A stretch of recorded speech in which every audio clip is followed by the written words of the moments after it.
Hi everyone, welcome to దావత్ దిల్సే టంటడైన్. ఈరోజు చేపల కర్రీతో మీ ముందుకు వచ్చేసా. సో ఈసారి చేపల్ని ఎప్పట్లా కాకుండా కాస్త డిఫరెంట్ స్టైల్లో ట్రై చేశాను.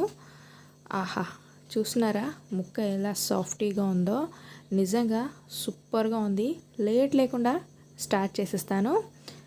సో ఫస్ట్ అయితే నీట్గా కడిగి తెచ్చేసుకున్న చేప ముక్కల్ని ఒక గిన్నెలో వేసుకున్నాను. సో నేను 1 kg ఫిష్ తీసుకున్నాను.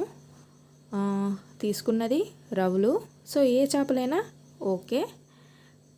పీసెస్ అలాగే తలకాయ. చేప తలకాయ అంటే నాకు ఫేవరెట్, చాలా ఇష్టం. మీకు ఇష్టమా లేదా కామెంట్లో చెప్పండి. ఫస్ట్ అయితే 1/2 టీ స్పూన్ పసుపు అలాగే 1/2 టీ స్పూన్ ఉప్పు వేసుకొని కలిపేసుకుందాం. ఓకే, దీంట్లో కారం ఇంకేం మసాలాలు అవసరం లేదు. సో మనం ఫ్రై చేస్తాం కాబట్టి వీటిని అలా కలిపేసి ఒక 5-10 నిమిషాలు పక్కన పెట్టేద్దాం. ఈలోగా చిన్న మసాలాని ప్రిపేర్ చేసి పెట్టుకుందాం. జీలకర్ర 1 టీ స్పూన్, అలాగే మిరియాలు ఓ 10-15, 1/2 టీ స్పూన్ కన్నా తక్కువ ఒక 3/4 టీ స్పూన్ మెంతులు. ఈ మూడింటిని ఒక చిన్న కడాయిలో వేసుకొని ఫ్లేమ్ని లో ఫ్లేమ్ పెట్టేసి లైట్గా కలర్ చేంజ్ అయ్యే వరకు ఫ్రై చేసుకుందాం. ఓకే, ఇలా ఫ్రై చేసుకున్న తర్వాత దీన్ని పక్కన పెట్టేసి నేను ఇక్కడ 4 టమాటాలు తీసుకున్నాను, అలాగే 2 ఉల్లిపాయలు తీసుకున్నాను. చూస్తున్నారు కదా ఆ సైజులో. వీటిని మంటపై బాగా కాల్చుకోవాలి. సో ఎప్పుడు మనం ఆనియన్ని కాల్చుతూ ఉంటాం, సో మీకు కూడా తెలుసు కాబట్టి. అలాగే దీంట్లో నేను టమాటాను కూడా కాల్చి తీసుకుంటున్నాను. ఫ్లేమ్ని హై ఫ్లేమ్లో పెట్టేసి కాస్త ఫస్ట్ అదంతా హీట్ అయ్యే వరకు కాస్త ఫ్లేమ్ని హై ఫ్లేమ్లో పెట్టేసి తర్వాత లో ఫ్లేమ్లో పెట్టేసి పైన బ్లాక్ లేయర్ వచ్చే వరకు ఫ్రై చేయడమే. ఈలోగా స్టవ్ పెట్టేసి ఆయిల్ వేసుకుందాం. నేను ఇక్కడ వేరుశనగ నూనె వేసుకుంటున్నాను, పల్లీల నూనె. ఫిష్కి బాగుంటుంది, ఉంటే వేసుకోండి, లేకపోతే నార్మల్ రీఫైండ్ ఆయిల్ ఏది ఉంటే అది వేసుకొని ఫ్రై చేసుకోవడమే. చేప ముక్కల్ని ఆయిల్ ఫుల్గా హీట్ అయిన తర్వాత చేప ముక్కల్ని వేసుకుంటే అది కింద కడాయికి అంటకుండా ఇలా ఈ కలర్ వచ్చే వరకు ఫ్రై చేసుకొని పక్కన పెట్టుకుందాం. మరీ ఎక్కువసేపు అవసరం లేదు, ఫ్లేమ్ని హై ఫ్లేమ్లో ఉంచుతాం కాబట్టి ఒక 2-3 నిమిషాలు బాగా ఫ్రై అయితే సరిపోతుంది. సో చూస్తున్నారు కదా, ఇలా ఈ విధంగా టమాటోలు అలాగే ఉల్లిపాయ మంచి పైన బ్లాక్ కలర్ లేయర్ వచ్చే వరకు దాన్ని అలా మంట పైన కాస్త సన్నని సెగపైనే ఉడికించండి. లోపటంతా కూడా మనకి కుక్ అవుతుంది.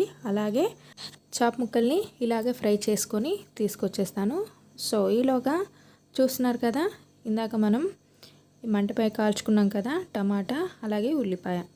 మంచి కలర్, అంటే మంచిదంటే మంచిది కాదు, బ్లాక్ కలర్ బాగా కుక్ అయిపోయింది. పైన బ్లాక్ కలర్ ఆ లేయర్ ఏదైతే ఉందో దాన్ని ఇలా తీసేద్దాం. రెడీ. సో లైట్గా ఉంచాను, కొంచెం స్మోకీ ఫ్లేవర్ కోసం బాగుంటుంది. సో ఉల్లిపాయలు అలాగే మనం ఫస్ట్గా ఏదైతే మసాలా జీలకర్ర మెంతులు మిరియాలు ఆ రెండిటి పేస్ట్ టమాటోని ప్యూరీ చేసేద్దాం. సో చేప ముక్కల్ని ఫ్రై చేసి పెట్టుకున్నాను. సో ఆ ప్లేట్లో ఉన్నది తలకాయ, అలాగే పక్కకు సైడ్ పీసెస్ ఉంటుంది కదా అది. ఇది వచ్చేసి ఆనియన్ అలాగే జీలకర్ర మెంతుల పేస్ట్, ఇది టమాటో ప్యూరీ. సో అంతే, స్టార్ట్ చేసేద్దాం. ఆల్రెడీ గిన్నె పెట్టేసా, ఆయిల్ వేసుకుందాం. సో నేను ఇక్కడ అదే ఆయిల్ యూస్ చేస్తున్నాను.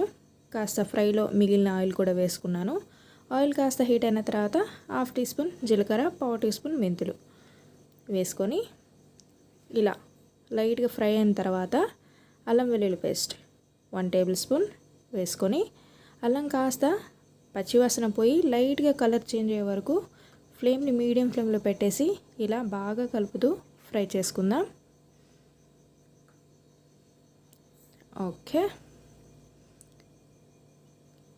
లైట్గా కలర్ చేంజ్ అయిన తర్వాత 1/2 టీ స్పూన్ పసుపు కూడా వేసుకుంటున్నాను. ఆల్రెడీ మనం చేప ముక్కల్లో వేసుకున్నాం. సో ఇప్పుడు 1/2 టీ స్పూన్ పసుపు, అలాగే ఇందాక మనం మిక్సీ చేసి పెట్టుకున్న పేస్ట్, ఆనియన్ పేస్ట్, ఆనియన్ జీలకర్ర మెంతులు అలాగే మిరియాలు కాస్త వాటర్ వేసుకొని కచ్చాపచ్చాగా నూరేసుకుంటే సరిపోతుంది. ఇది ఆయిల్లో బాగా కలిసేలా కలుపుకొని ఫ్లేమ్ని మీడియం ఫ్లేమ్లో పెట్టేసి కొంచెం ఆయిల్ సపరేట్ అయ్యే వరకు దీన్ని ఫ్రై చేయాలి. అక్కడే ఉండి ఒక 5 మినిట్స్ మీడియం ఫ్లేమ్లో పెట్టేసి కలుపుతూ ఉండి ఫ్రై చేసుకుంటే సరిపోతుంది. ఓకే, చూస్తున్నారు కదా, ఇంకాస్త ఫ్రై అవ్వాలి. సో లైట్గా కలర్ చేంజ్ అయింది. ఇందులో నేను కట్ చేసి పెట్టుకున్న పచ్చిమిర్చి వేసుకుంటున్నాను. మధ్యలోకి కట్ చేసి వేసుకుంటున్నాను. ఓకే,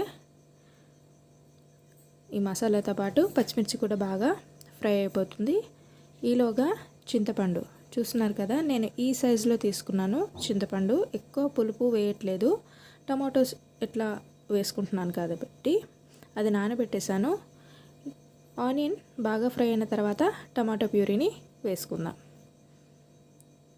ఓకే, టమాటో ప్యూరీకి సరిపడా ఉప్పును కూడా వేసుకుంటున్నాను. కర్రీకి సరిపడా వేసుకుంటే టమాటాలో ఉన్న వాటర్ రిలీజ్ అవుతుంది. అలాగే మనకి టమాటా కూడా ఆయిల్ సపరేట్ అయ్యే వరకు ఇది ఫ్రై చేయాలి కాబట్టి కొంచెం టైం పడుతుంది. ఒకసారి బాగా కలుపుకొని మూత పెట్టేసి లో ఫ్లేమ్లో ఒక 8-10 మినిట్స్ అలా మధ్య మధ్యలో కలుపుతూ ఉండండి. ఒక 10 మినిట్స్ దాన్ని బాగా ఉడికించుకుంటే మంచి టేస్ట్ అనేది యాడ్ అవుతుంది. కాస్త ఓపికతో చేసుకోండి. సో ఇప్పుడు కర్రీకి సరిపడా కారం, అలాగే 2 టీ స్పూన్ ధనియా పౌడర్ వేసుకోండి. సో కారం మీ ఇష్టం, అంటే కారం ఎక్కువ తక్కువ తినేవాళ్ళు యాడ్ చేసుకోండి. సో నేను ఇక్కడ 4 to 5 టీ స్పూన్స్ అలా వేసుకున్నాను. ఒకసారి ఒక 2 నిమిషాలు మూత పెట్టేద్దాం. 2 నిమిషాల తర్వాత మూత తీసి, ఓకే, ఆయిల్ మనకి సెపరేట్ అవ్వాలి. బట్ గ్రేవీ మనకి చాలా దగ్గరగా ఉంది. సో ఇప్పుడు అలానే ఉంచామనుకోండి, ఆయిల్ కోసం మనకి మసాలా అంతా అడుగంటుతుంది. కాబట్టి ఆ మిక్సీ జార్లోనే కాస్త వాటర్ వేసుకొని ఇలా ఒకసారి కలుపుకుందాం. చక్కటి పేస్ట్ రెడీ, టూత్పేస్ట్. ఓకే, మూత పెట్టేసి లో ఫ్లేమ్లో ఒక 5 నిమిషాలు అలా ఉడికించుకుంటే చూస్తున్నారు కదా, మనకి ఆయిల్ సపరేట్ అయిపోయింది. ఈ మసాలా అంతా కూడా చక్కగా ఉడికిపోయింది. Okay, perfect. సో ఇప్పుడు ఇందాక మనం ఏదైతే నానబెట్టేసుకున్నానో చింతపండు, ఆ చింతపండు వాటర్ని వేసుకుందాం. సో చింతపండు పులుపు ఎక్కువ తినేవాళ్ళు కాస్త చింతపండుని ఎక్కువ నానబెట్టేసుకోండి. తక్కువ తినేవాళ్ళు ఇలా, లేదా అవసరం లేదు స్కిప్ చేద్దాం అనుకున్నా కూడా స్కిప్ చేసేయండి. పెద్దగా ఏముండదు, లైట్గా వేసాను నేను కూడా. సో ఇప్పుడు ఆ చింతపండు పులుపు అలాగే మనకి గ్రేవీ ఏ విధంగా ఉండాలో చూసుకొని వాటర్ని యాడ్ చేసుకోండి. నేను 1 గ్లాస్ ఆఫ్ వాటర్ అయితే వేసుకున్నాను. ఒకసారి బాగా కలిపి ఫ్లేమ్ని హై ఫ్లేమ్లో పెట్టేసి ఇలా పొంగు వచ్చే వరకు వెయిట్ చేయండి. ఒక 2-3 నిమిషాల్లోనే వచ్చేస్తుంది. సో ఇలా వచ్చిన తర్వాత కాస్త టేస్ట్ చూశాను నేను, కొంచెం సాల్ట్ తగ్గింది వేసుకున్నాను. సో ఇప్పుడు చాప్ ముక్కల్ని వేసుకోవడమే, 1 by 1 వేసేసేయండి. గ్రేవీలో కాస్త వాటర్ని ఎక్కువగానే వేసుకోండి, ఎందుకంటే ఇది చల్లారిన తర్వాత చాప్ ముక్క అంతా కూడా గ్రేవీని పీల్చుకుంటుంది, అబ్జర్వ్ చేసుకుంటుంది. సో థిక్ అయిపోతుంది కాబట్టి కొంచెం వాటర్ క్వాంటిటీని ఎంతైతే వేద్దాం అనుకుంటున్నారో దానికి 1/2 గ్లాస్ ఎక్కువ వేసుకోండి. సో అన్నీ కూడా వేసేసి గ్రేవీలో బాగా డిప్ అయ్యే వరకు ఇలా కలుపుకోండి. ఫ్లేమ్ని హై ఫ్లేమ్లో పెట్టేసి కాస్త కొంచెం చాప్ ముక్కలు కూడా గ్రేవీలో మునిగి కాస్త హీట్ అవ్వాలి కదా.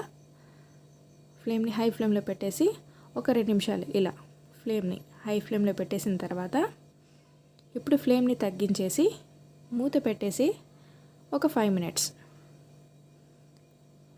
తర్వాత ఓకే, ఆయిల్ అంతా కూడా మనకి సపరేట్ అయిపోయింది. Almost curry done. లాస్ట్లో ఫైనల్గా గరం మసాలా వేసుకుంటున్నాను. సో మీరు ఇది స్కిప్ చేయాలనుకుంటే స్కిప్ చేసేయండి, లేదా మనం స్టార్టింగ్లో ఏదైతే జీలకర్ర, మిరియాలు, మెంతులు వేసామో అప్పుడే కాస్త లవంగా, దాల్చిన వేసుకున్నా వేసుకోవచ్చు. సో నేను లాస్ట్లో వేద్దాం అనుకునే అక్కడ స్కిప్ చేశాను. మీకు మసాలా ఫ్లేవర్ ఎక్కువ కావాలి అనుకుంటే అక్కడ యాడ్ చేయండి, ఇక్కడ యాడ్ చేయండి. సో లాస్ట్ ఫైనల్గా కట్ చేసి పెట్టుకున్న కొత్తిమీర ఆకును కూడా వేసేసుకొని, ఆహా, చూస్తున్నారు కదా ఎంత టెంప్టింగ్గా ఉందో. ఒక 2 నిమిషాలు అంతే. ఆ గరం మసాలా అంతా కూడా కర్రీకి అంతా పట్టేలా ఒక 2 నిమిషాలు మూత పెట్టేసి ఇక తీసేసి, ఆహా స్మెల్ గుమగుమలాడిపోతుంది. సో ఇక నథింగ్, స్టవ్ ఆఫ్ చేసుకోవడమే. చూస్తున్నారా గ్రేవీ ఈ విధంగా ఉంది. సో నాకు ఇది సరిపోతుంది, ఎందుకంటే చల్లారిన తర్వాత తొందరగా దగ్గర అయిపోతుంది. చూస్తున్నారు కదా ఎంత థిక్గా అయిపోయిందో. సో అందుకే చెప్పాను కాస్త హాఫ్ గ్లాస్ ఎక్కువ వేసుకోండి అని. సో నేనైతే తినడానికి రెడీ. టేస్ట్ చూసాకనే మీతో రెసిపీని మాత్రం షేర్ చేసుకుంటాను. ఎప్పుడు ఫిష్ కర్రీ ఎప్పుడు ఒకేలా కాకుండా కాస్త డిఫరెంట్గా ట్రై చేద్దాం, కాస్త కొంచెం టేస్టీగా ట్రై చేద్దాం అనుకునే వాళ్ళు ఈ రెసిపీని మాత్రం సజెస్ట్ అయితే చేస్తాను. ఖచ్చితంగా ట్రై చేయండి అందరూ. సూపర్గా ఉంది. కొంచెం టైం టేకింగ్ ప్రాసెస్. ఒకరే అయితే కొంచెం లెంతీగా అవుతుంది. కాస్త హెల్పింగ్కి 2 ఉన్నారనుకోండి ఈజీగా అయిపోతుంది. చాలా అంటే చాలా బాగుంది. ఖచ్చితంగా ట్రై చేయాల్సిన రెసిపీ. సో ట్రై చేయని వాళ్ళు ట్రై చేయండి. Thank you so much. Tata, take care, by.